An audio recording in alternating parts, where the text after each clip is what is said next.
without bias, without fear of contradiction, Saka is not a world-class player. He still has a way before he becomes world-class. Because, yes, don't get me wrong, I feel like I am an Arsenal fan myself.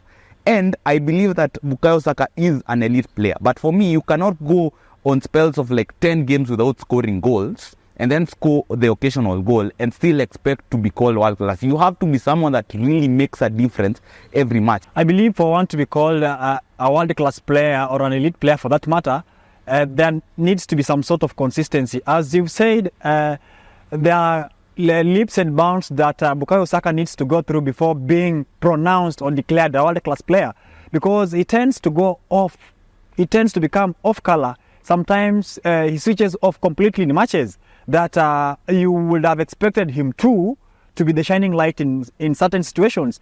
But that hasn't happened in the last couple of matches. Him scoring and giving 2 assists just the other day doesn't really give him the upper hand of being called a world-class player. And for me, I think there are only 7 world-class players in the Premier League, several elite players below him, and then several good and very good players. But for me, that world-class title has to be earned if he can keep scoring and assisting. And we know he can make the difference. He has the quality to, but he needs to add that to his game consistently for us to start considering him a world-class player.